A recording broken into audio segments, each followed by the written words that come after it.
May darating na sandali na ang mundo ay titigil sa katahimikan at ang bawat puso ay mangangamba.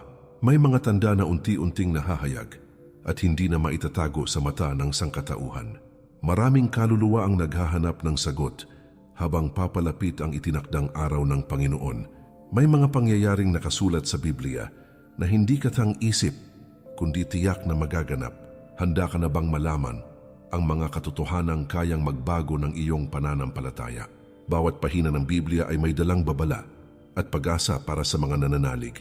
May mga lihim na matagal nang nakatago, ngunit ngayon ay unti-unting nauunawaan ng marami. Maraming tao ang nagiging abala sa mundo at nakakalimot sa mga pangakong banal. May mga pangyayaring magaganap na magpapatunay na ang salita ng Diyos ay buhay at makapangyarihan. Bawat kaluluwa ay haharap sa katotohanang hindi kayang takasan ng kahit sinong tao. Bago tayo magsimula, mga mahal kong manonood, iniimbitahan ko po kayo na mag-subscribe sa ating channel para lagi po kayong updated sa mga bagong videos na aking gagawin. Paki-like na din ito at share sa iyong mga kaibigan at baguhin natin ang ating buhay sa pamamagitan ng mga salita ng Diyos. Malaking tulong ang inyong suporta upang mas marami pang makarinig ng mensahe ng Panginoon. Bawat pag-share ay maaring maging daan upang may isang pusong magbalik loob sa Diyos. Maraming buhay ang mababago sa simpleng pakikiisa sa pagpapalaganap ng Kanyang salita. Pagpapala ang naghihintay sa mga taong pinipiling lumakad sa liwanag ng katotohanan. Matthew 24 verse 30. Then shall appear the sign of the Son of Man in heaven, and then shall all the tribes of the earth mourn, and they shall see the Son of Man coming in the clouds of heaven with power and great glory.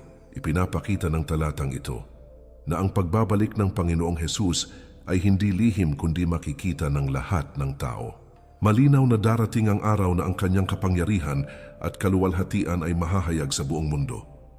Pagdating ng sandaling iyon, ay wala nang makakapagtago at bawat isa ay haharap sa katotohanan ng Diyos.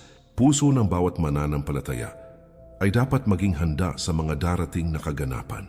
May mga senyalis na matagal nang ibinigay upang magsilbing gabay sa bawat isa. Panahon ngayon ang pagkakataon upang mas mapalalim ang relasyon sa Panginoon. Bawat sandali ay mahalaga at hindi dapat sayangin sa mga bagay na walang kabuluhan. Mas mabuti ang maging handa kaysa magsisi kapag ang takdang oras ay tuluyan ng dumating. Una, bigla ang pagpapakita ng Panginoong Hesus sa kalangitan. Darating ang sandali na ang langit ay magbubukas at magpapakita ng dakilang kaluwalhatian. Makikita ng buong mundo ang pagbabalik ng Panginoong Hesus na may kapangyarihan at liwanag. Walang sino man ang makakatakas sa Kanyang presensya sapagkat bawat mata ay makakakita. Maraming puso ang mangangatog sa takot at ang iba naman ay mapupuno ng kagalakan. Kaganapang ito ay malinaw na ipinahayag sa Biblia bilang tanda ng Kanyang pagbabalik. Langit at lupa ay tila titigil sa sandaling mahayag ang Kanyang presensya. Tunog ng Kanyang pagdating ay alingaw-ngaw sa buong mundo na parang kulog na malakas. Mga bituin ay tila mawawala sa kanilang liwanag sa tindi ng Kanyang kaluwalhatian. Buong sangkatauhan ay mapapatingin sa itaas at mapipilitang kilalanin ang katotohanan. Araw na iyon ay hindi na maikakaila ng sinuman ang kapangyarihan ng Diyos. Maraming tao ang hindi handa sa ganitong pangyayari dahil sa pagiging abala sa mundo. Puso ng tao ay kadalasang nahihila ng makamundong bagay kaysa sa espiritual na buhay. Pagdating ng araw na iyon ay biglang magbabago ang lahat ng iniisip ng sangkatauhan. Mga bagay na pinahahalagahan noon ay mawawalan ng halaga sa harap ng presensya ng Diyos. Bawat kaluluwa ay mapipilitang harapin ang katotohanan ng kanilang pananampalataya. Revelation 1 verse 7. Behold, he cometh with clouds, and every eye shall see him, and they also which pierced him, and all kindreds of the earth shall wail because of him. Ipinapakita ng talatang ito na ang pagbabalik ng Panginoon ay makikita ng lahat ng tao. Walang lihim sa Kanyang pagdating, sapagkat malinaw na mahahayag ang Kanyang kapangyarihan. Bawat isa ay makakaranas ng matinding emosyon dahil sa Kanyang presensya. Pagdating ng Panginoong Hesus ay may kasamang dakilang kaluwalhatian na hindi pa nasaksihan ng mundo. Liwanag na nagmumula sa Kanya ay magbibigay linaw sa lahat ng kasalanan at katotohanan.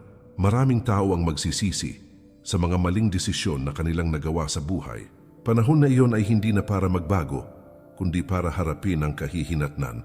Kaganapang ito ay paalala na ang bawat araw ay mahalaga sa paghahanda ng sarili. Pananampalataya ang magiging sandigan ng mga tunay na nananalig sa Diyos. Pag-asa ang mararamdaman ng mga taong nanatiling tapat sa Kanyang salita. Pagdating ng Panginoon ay magiging katuparan ng lahat ng Kanyang pangako. Buhay ng bawat tao ay masusukat ayon sa kanilang relasyon sa Diyos. Pagiging handa sa espiritual na aspeto ay mahalaga upang hindi mangamba sa Kanyang pagbabalik. Ikalawa, pagkabuhay muli ng mga namatay na mananampalataya. Darating ang sandali na ang mga namatay na nanalig sa Panginoon ay muling bubuhayin. Mga libingan ay magbubukas at ang mga katawan ay muling tatanggap ng buhay sa kapangyarihan ng Diyos. Walang hadlang ang kamatayan sa plano ng Panginoon sapagkat Siya ang may hawak ng buhay at kamatayan. Mga kaluluwa na matagal nang naghihintay ay muling magsasama sa kanilang mga katawan. Kaganapang ito ay patunay na ang kamatayan ay hindi katapusan para sa mga nananampalataya. Lupa ay yayanig sa lakas ng kapangyarihan ng Diyos habang nagaganap ang muling pagkabuhay. Mga tao ay mamamangha sa hindi maipaliwanag na pangyayari na magaganap sa kanilang harapan. Araw na iyon ay magpapatunay na ang salita ng Diyos ay hindi nagkakamali kailanman. Bawat pangako na nakasulat sa Biblia ay matutupad sa tamang panahon. Pagkilos ng Diyos ay hindi mapipigilan ng kahit anong puwersa sa mundo. Maraming tao ang magugulat sa mga pangyayaring hindi nila inaasahan. Paniniwala ng iba ay mababago dahil sa malinaw na katibayan ng kapangyarihan ng Diyos. Mga pusong nagduda ay mapupuno ng takot at pagsisisi sa kanilang mga nagawa. Pagkakataon para magsisi ay hindi na maibabalik sa sandaling iyon. Bawat isa ay haharap sa bunga ng kanilang pananampalataya o kawalan nito. 1 Thessalonians 4 verse 16. For the Lord Himself shall descend from heaven with a shout, with the voice of the archangel, and with the trump of God, and the dead in Christ shall rise first. Ipinapahayag ng talatang ito na ang mga namatay na kay Kristo ay unang bubuhayin. Malinaw na ipinapakita na ang pagbabalik ng Panginoon ay may kasamang dakilang himala. Pagkilos ng Diyos ay magdadala ng pag-asa sa mga tunay na nananampalataya. Pagkabuhay muli ay hindi lamang pagbabalik sa dating anyo, kundi pagbibigay ng bagong kaluwalhatian. Mga katawan ay magiging malinis at hindi na maapektuhan ng sakit o kamatayan. Buhay na walang hanggan ang naghihintay sa mga piniling sumunod sa Diyos. Kaganapang ito ay magbibigay ng kagalakan sa mga naging tapat sa kanilang pananampalataya. Pag-asa ng bawat mananampalataya ay matutupad sa dakilang araw na iyon. Pananampalataya sa Panginoon ang susi upang maging bahagi ng muling pagkabuhay. Paglapit sa Diyos ay hindi nasusukat sa salita lamang, kundi sa gawa at puso. Buhay ng tao ay may hangganan sa mundo, ngunit may pagpapatuloy sa piling ng Diyos. Pagkabuhay muli ay paalala na ang bawat sakripisyo para sa Diyos ay may gantimpala. Pagiging handa sa espiritual na buhay ay magdadala sa tunay na kaligtasan. Ikatlo, pagbabagong anyo ng mga buhay na mananampalataya. Darating ang sandali na ang mga buhay na nananampalataya ay biglang babaguhin ng kapangyarihan ng Diyos. Mga katawan na may kahinaan ay papalitan ng kaluwalhatiang hindi nasisira. Walang sakit o pagdurusa ang mararanasan sa bagong anyo na ibibigay ng Panginoon. Pagbabagong ito ay mangyayari sa isang iglap na hindi kayang pigilan ng sinuman. Kaganapang ito ay patunay na ang kapangyarihan ng Diyos ay higit sa lahat ng bagay. Maraming tao ang hindi makakaunawa sa biglaang pagbabagong mangyayari sa mga mananampalataya. Mga mata ng sanlibutan ay masasaksihan ang isang himala na lampas sa kanilang pag-iisip. Puso ng mga tunay na nananalig ay mapupuno ng kagalakan at pag-asa sa sandaling iyon. Takot ay mapapalitan ng kapayapaan dahil sa presensya ng Panginoon. Buhay na walang hanggan ay magsisimula sa sandaling maganap ang pagbabagong ito. Mga taong hindi naniniwala ay magugulat sa hindi inaasahang pangyayari. Paniniwala ng marami ay mababago dahil sa malinaw na kapahayagan ng kapangyarihan ng Diyos. Pagkakataon na magbago ay hindi na magagamit sa sandaling iyon. Bawat isa ay haharap sa katotohanan ng kanilang pinili habang sila ay nabubuhay pa. Kaganapang ito ay magiging malinaw na patunay ng katotohanan ng Biblia. 1 Corinthians 15 verse 52. In a moment, in the twinkling of an eye, at the last trump, for the trumpet shall sound, and the dead shall be raised incorruptible, and we shall be changed. Ipinapahayag ng talatang ito na ang pagbabago ay mangyayari sa isang kisap mata lamang. Walang proseso na matagal, sapagkat ang kapangyarihan ng Diyos ay sapat upang gawin ito agad. Pagbabagong ito ay para sa mga tunay na nananampalataya na nanatiling tapat sa Kanya. Bagong katawan ay magbibigay ng kalayaan mula sa kahinaan ng laman. Buhay na walang hanggan ay mararanasan ng mga piniling sumunod sa Diyos. Pagkakaroon ng bagong anyo ay simbolo ng ganap na kaligtasan at kapatawaran. Kaganapang ito ay magdudulot ng kagalakan na hindi maipaliwanag ng salita. Pag-asa ng bawat mananampalataya ay matutupad sa dakilang sandaling iyon. Pananampalataya ang magiging susi upang maranasan ang pagbabagong ito. Paglapit sa Diyos ay hindi dapat ipagpaliban habang may oras pa. Buhay sa mundo ay pansamantala lamang kumpara sa buhay na walang hanggan. Pagiging tapat sa Panginoon ay magdadala sa tunay na pagbabago. Pagiging handa sa Kanyang pagbabalik ay magbibigay ng kapayapaan sa puso ng bawat isa. Ika-4, pagtitipon ng mga hinirang ng Diyos mula sa buong mundo. Darating ang sandali na ang mga hinirang ng Panginoon ay titipunin mula sa lahat ng dako ng mundo. Mga anghel ay isusugo upang tipunin ang bawat nananalig na nanatiling tapat sa Kanya. Walang lugar na hindi mararating, sapagkat ang kapangyarihan ng Diyos ay sumasaklaw sa lahat. Mga mananampalataya ay magkakaroon ng iisang pagtitipon sa harapan ng dakilang hari. Kaganapang ito ay nagpapakita ng ganap na katuparan ng plano ng kaligtasan ng Diyos. Mga tao mula sa iba-ibang bansa ay sabay-sabay na dadalhin sa presensya ng Panginoon. Walang hadlang na makakapigil sa pagtitipon na itinakda ng langit. Mga puso ng tapat na lingkod ay mapupuno ng kagalakan sa kanilang pagkakaisa. Pagkakaiba ng wika at lahi ay mawawala sa harap ng kapangyarihan ng Diyos. Bawat isa ay makakaranas ng kapayapaan na hindi kailanman naramdaman sa mundo. Maraming tao ang magugulat sa biglaang pagkawala ng mga tunay na mananampalataya. Mga mata ng sanlibutan ay magtataka sa hindi maipaliwanag na pangyayari. Paniniwala ng ilan ay mababago dahil sa malinaw na kapahayagan ng kapangyarihan ng Diyos. Pagkakataon para magpasya sa pananampalataya ay nagiging mas mahalaga sa panahong iyon. Bawat sandali ay magpapaalala na ang katotohanan ng Diyos ay hindi maitatanggi. Matthew 24 verse 31. And he shall send his angels with a great sound of a trumpet, and they shall gather together his elect from the four winds from one end of heaven to the other. Ipinapakita ng talatang ito na ang mga hinirang ay titipunin mula sa lahat ng sulok ng mundo. Malinaw na may dakilang plano ang Diyos para sa Kanyang mga tapat na tagasunod. Pagkilos ng mga anghel ay patunay ng ganap na kapangyarihan ng langit. Pagtitipon ng mga hinirang ay simbolo ng pagkakaisa sa ilalim ng iisang Panginoon. Wala nang paghihiwalay batay sa bansa o katayuan sa buhay. Buhay na puno ng pananampalataya ang magiging batayan ng kanilang pagkakabilang. Kaganapang ito ay magdadala ng lubos na kagalakan sa mga tunay na nananalig. Pag-asa ng bawat lingkod ay matutupad sa sandaling sila ay tipunin ng Diyos. Pananampalataya ay patuloy na magiging susi upang mapabilang sa mga hinirang. Pagiging tapat sa kabila ng pagsubok ay mahalaga sa mata ng Panginoon.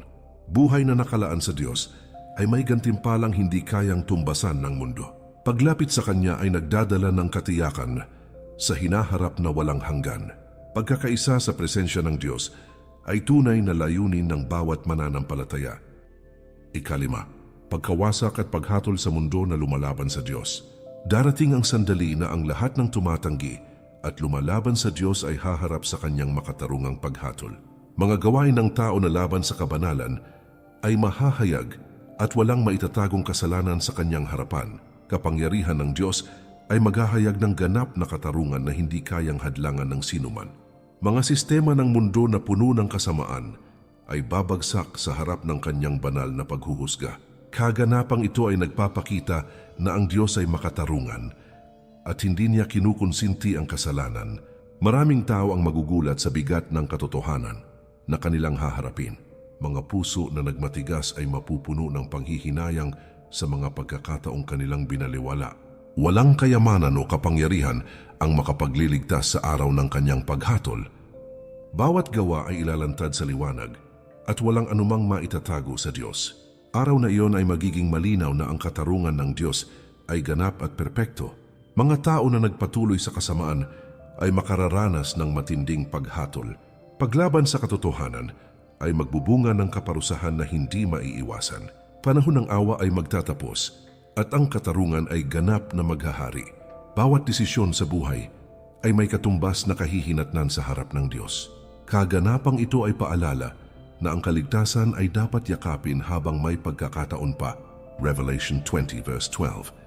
And I saw the dead small and great stand before God, and the books were opened, and another book was opened, which is the book of life, and the dead were judged out of those things which were written in the books according to their works. Ipinapakita ng talatang ito na ang lahat ay haharap sa paghatol ng Diyos anuman ang estado sa buhay.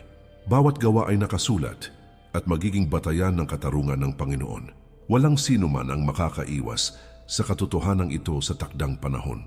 Paghatol ng Diyos ay hindi batay sa panlabas na anyo, kundi sa tunay na laman ng puso.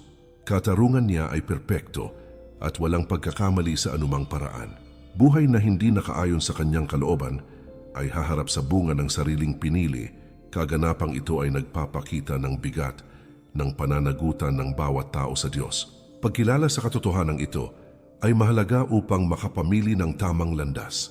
Pananampalataya at pagsisisi ay mahalagang hakbang habang may natitirang pagkakataon. Paglapit sa Diyos ay nagbibigay ng pag-asa sa gitna ng kanyang katarungan. Buhay na nakatuon sa kasamaan ay hindi magtatagal sa harap ng kanyang liwanag. Pagpili sa kabanalan ay magdadala ng kapayapaan sa darating na panahon. Pagiging handa sa paghatol ay nakasalalay sa relasyon ng tao sa Panginoon. Ika-6, pagkawasak ng lumang langit at lumang lupa. Darating ang sandali na ang lumang sanlibutan ay lilipas at ang dating anyo ng langit at lupa ay magwawakas. Ang lahat ng bagay na nasira ng kasalanan ay mawawala sa harap ng dakilang kapangyarihan ng Diyos. Walang istruktura o kayamanan sa mundo ang mananatili sa pagbabagong ito na itinakda ng Panginoon. Ang buong sangnilikha ay dadaan sa isang banal na pagbabago na hindi kayang pigilan ng sinuman. Kaganapang ito ay tanda na ang lumang panahon ay magtatapos at bagong kabanalan ang magsisimula. Mga tao ay makakakita ng mga pangyayaring hindi pa kailanman nasaksihan ng sangkatauhan. Lupa na pinaghirapan ng marami ay mawawalan ng kabuluhan sa harap ng bagong nilikha ng Diyos. Kalangitan na dati ay pinagmamasdan ay magbabago ayon sa kalooban ng may kapal. Takot at pangamba ay mararamdaman ng mga hindi handa sa ganitong pagbabagong kosmiko. Bawat isa ay mapipilitang kilalanin ang ganap na kapangyarihan ng Diyos sa buong nilikha. Revelation 21 verse 1. And I saw a new heaven and a new earth, for the first heaven and the first earth were passed away, and there was no more sea.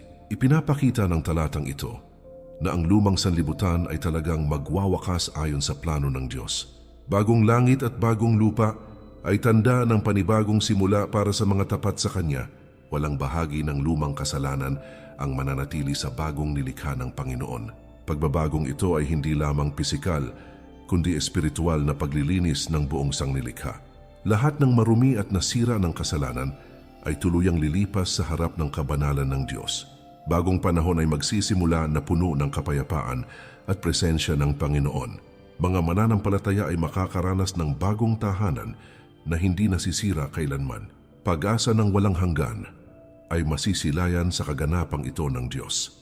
Ang dating mundo na puno ng kasalanan at sakit ay mawawala sa presensya ng banal na liwanag ng Diyos. Wala ng luha, wala ng sakit, at wala ng kamatayan sa bagong nilikhang ipinangako ng Panginoon. Ang lahat ng paghihirap sa lumang sanlibutan ay magiging alaala na lamang ng nakaraan. Ang katuparan ng pangakong ito ay nagbibigay ng lakas sa mga nananatiling tapat sa pananampalataya. Buhay na walang hanggan sa piling ng Diyos ay magiging ganap at perpekto sa bagong sanlibutan. Buhay na nakatuon sa material na bagay ay mawawalan ng saysay sa ganitong sandali. Pananampalataya sa Panginoon ang tanging magbibigay ng katiyakan sa hinaharap. Pagiging tapat sa Kanya ay magdadala sa bagong nilikhang ipinangako sa Biblia. Bawat sandali ng paghahanda ay magiging mahalaga sa harap ng pagbabagong ito. Paglapit sa Diyos ay susi upang maging bahagi ng bagong sanlibutan. Ika-7, pagpapakita ng ganap na kaluwalhatian ng bagong Jerusalem. Darating ang sandali na ang banal na lungsod na tinatawag na Bagong Jerusalem ay bababa mula sa langit. Kagandahan nito ay hindi kayang pantayan ng anumang lungsod sa mundo na kailanman ay naitayo. Liwanag na nagmumula dito ay galing mismo sa presensya ng Diyos at ng Kordero. Walang kadiliman sa lugar na iyon sapagkat Diyos mismo ang magiging ilaw ng lahat. Kaganapang ito ay tanda ng ganap na katuparan ng pangako ng Diyos sa kanyang mga tapat. Lahat ng bagay doon ay perpekto at walang bahid ng kasalanan o karumihan. Mga kaluluwa ng mga tinubos ay mamumuhay sa kapayapaan na walang hanggan. Walang lungkot, walang sakit at walang kamatayan sa banal na lungsod na ito. Kagalakan ay hindi mawawala sapagkat presensya ng Diyos ay tuloy-tuloy. Bawat sandali ay puno ng pagpupuri at pagsamba sa may kapal. Revelation 21 verse 2. And I, John, saw the holy city, New Jerusalem, coming down from God out of heaven, prepared as a bride adorned for her husband. Ipinapakita ng talatang ito na Bagong Jerusalem ay handang iharap sa mga tapat na lingkod ng Diyos. Kagandahan nito ay inihalin tulad sa isang nobya na handa sa kanyang pakikipagtipan. Kaganapang ito ay tanda ng dakilang pag-ibig ng Diyos sa kanyang bayan. Lungsod na ito ay hindi gawa ng kamay ng tao, kundi likha ng Diyos mismo. Bawat pader, bawat liwanag, at bawat detalye ay sumasalamin sa kanyang kabanalan. Walang kasalanan na makakapasok sa lugar na ito sapagkat ito ay ganap na banal. Mga naninirahan dito ay pinili at tinubos ng dugo ng kordero. Buhay na walang hanggan ay ganap na mararanasan sa presensya ng Diyos. Mga pangako ng Diyos ay nagiging ganap sa pagdating ng lungsod na ito. Pananampalataya ng mga tapat ay nagiging kagalakan sa kanyang harapan. Paghihirap sa mundo ay nagiging walang halaga kumpara sa kaluwalhatiang ito. Bawat sakripisyo para sa Diyos ay may gantimpalang walang hanggan.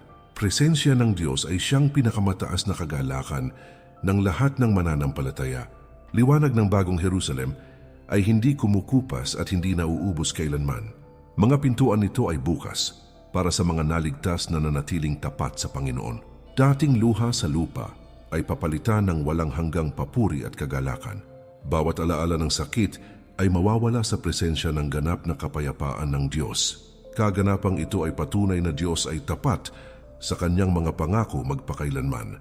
Bawat kaluluwa na nanatiling tapat ay makakaranas ng buhay na puno ng liwanag. Bagong Jerusalem ay simbolo ng ganap na tagumpay ng Diyos laban sa kasalanan. Pag-asa ng mga mananampalataya ay natutupad sa dakilang lungsod na ito. Katuparan ng pangakong ito ay nagbibigay ng lakas sa bawat pagsubok sa buhay. Walang hanggang kapayapaan ay matatagpuan sa presensya ng Diyos magpakailanman. Ikawalo, pagwawakas ng kamatayan, pighati at sakit. Darating ang sandali na tuluyang mawawala ang kamatayan sa harapan ng presensya ng Diyos. Wala nang luha na dadaloy dahil sa sakit, lungkot at paghihirap ng sangkatauhan. Lahat ng pighati na naranasan sa mundo ay hindi na muling babalik kailanman. Buhay na walang hanggan ay mararanasan sa ganap na kapayapaan ng Panginoon. Kaganapang ito ay tanda ng ganap na tagumpay ng Diyos laban sa kasalanan at kamatayan. Dating sugat ng puso ay ganap na gagaling sa presensya ng kanyang kagandahang loob. Wala nang takot na mananatili sa puso ng mga naligtas at tapat sa Kanya. Bawat alaala ng sakit ay mawawala na parang hindi kailanman nangyari. Kagalakan ay mamamayani sa bawat kaluluwa na nasa bagong kalooban ng Diyos. Kahit anong uri ng pagdurusa ay wala nang puwang sa Kanyang kaharian. Revelation 21 verse 4. And God shall wipe away all tears from their eyes, and there shall be no more death, neither sorrow nor crying. Neither shall there be any more pain, for the former things are passed away. Ipinapakita ng talatang ito na lahat ng pighati ay tuluyang aalisin ng Diyos. Wala ng kamatayan, wala ng kalungkutan, at wala ng sakit sa kanyang presensya. Ganap na kapayapaan ang siyang mamamayani sa buhay na walang hanggan. Buhay na dati ay puno ng pagsubok, ay papalitan ng walang hanggang kaginhawahan. Mga taong umasa sa Panginoon ay makakaranas ng lubos na kagalingan at kagalakan. Walang anino ng pagdurusa ang makakapasok sa lugar na inihanda ng Diyos.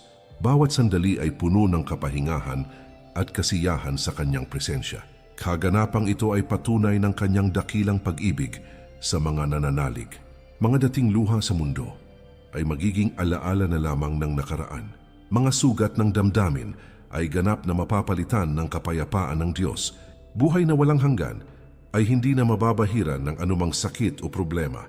Bawat kaluluwa ay mamumuhay sa kaluwalhatian na hindi kailanman kukupas. Pag-asa ng bawat mananampalataya ay ganap na matutupad sa araw na iyon.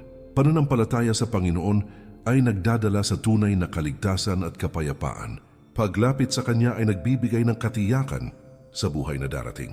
Bawat pagsubok sa mundo ay may hangganan sa harap ng Kanyang kapangyarihan.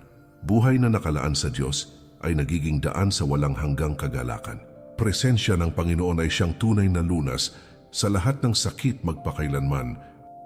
Ikasiyam, paglilinis at ganap na paghahari ng kabanalan ng Diyos. Darating ang sandali na ang buong nilikha ay ganap na lilinisin mula sa anumang bahid ng kasalanan, at lahat ng karumihan na nagmula sa mundo ay tuluyang mawawala sa presensya ng Diyos.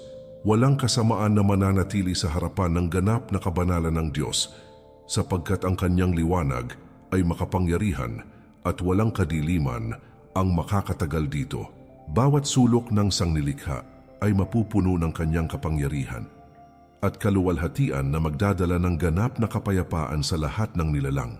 Lahat ng lumalaban sa Kanya ay tuluyang mawawala sa Kanyang presensya dahil ang Kanyang katarungan at kabanalan ay hindi kayang salungatin ng kahit ano.